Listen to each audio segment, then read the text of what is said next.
Chapter 2. Rule number 2. Use the baskets. Noise is something you can't make. It's too dangerous to make it. But it's important to listen to. Noise is the only thing that will tell you that things are safe, or that things aren't safe. Twilight stared at the hardwood floor, her eyes vacant and void of any emotion. She was sitting comfortably on her haunches as her back pressed up against the side of her bed, her ears pucked and her front toes planted firmly in front of her between her legs. She tried her best not to listen, to tune out the noise coming from outside. But if there's nothing else to listen to, how can you ignore it? How could she ignore the blood-curdling screams of a mare outside, of the sickening sound of metal slicing and stabbing through flesh, of the roar of savage roaring and screaming of those who walked outside? How could any pony just ignore that? In the beginning, such noises during the night and day would have frightened Twilight, drawing her to firmly hold a pillow over her ears and weep into her silken blankets, while the world went on around her, continuing ever forward on its bloody path to nowhere. But not anymore. Not after 2 months of hearing the same thing over and over and over and over again. The only thing that the noises outside did for Twilight now was alert her when things were safe and when things weren't. When it was safe to use the basket system and to use the bathroom, or when it was safe to stare over at the house where Spike and the others remained hidden. Right now, things obviously weren't safe. This drew a shy sigh from the lavender mare. A quiet one, of course. She waited until the screams abruptly stopped before getting up to her hooves, taking a sad glance toward her window. Oh, how she longed to be out in the sun, out in that perfect day and that wonderfully cool air.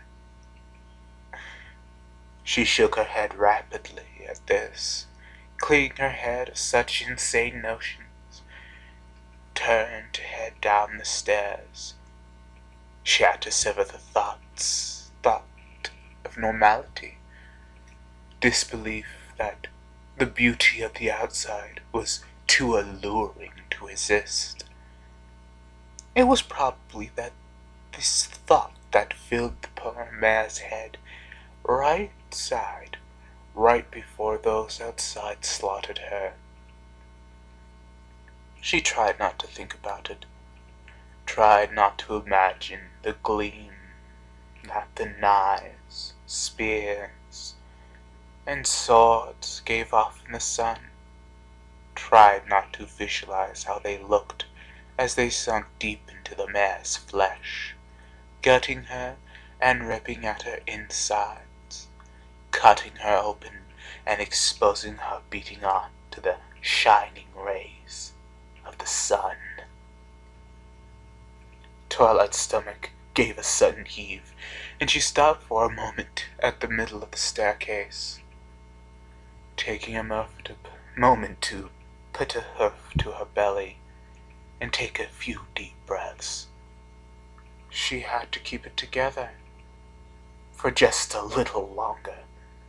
She had to keep her hopes up, for she knew that sometime soon Princess Celestia would be there to right all the wrongs in Ponyville, to put back what had unleashed upon her and her poor, innocent friends.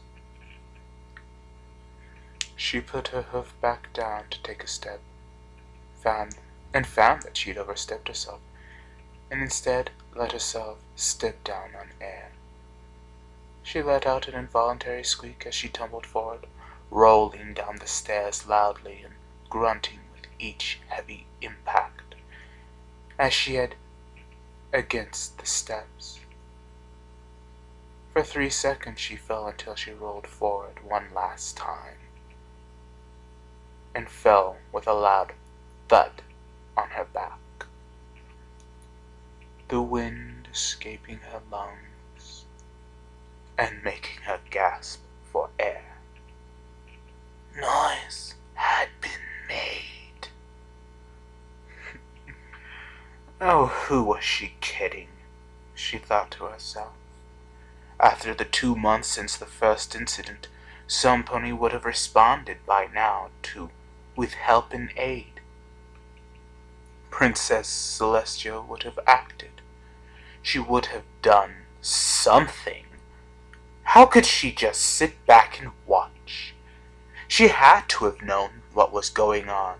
She was the ruler of all Equestria. If anything serious or ill-fated ever happened to any of her cities or subjects, she'd know about it. What then was stopping her from coming? What was stopping any pony from coming to their rescue? Were the notes delivered to her from the basket speaking the truth? Was there already a wall built around Ponyville? Did the princess really abandon her prize student and the other elements of harmony? Well, all the elements, except kindness.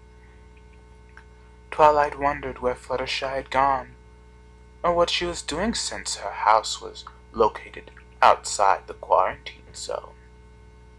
Was she in Canterlot, pleading with the princess to aid Ponyville? Was she running away to some distant town, hoping to leave the blood, pain, and chaos behind her? Would she really abandon her dearest friends? A thump against the library's walls brought Twilight back to reality, if only briefly.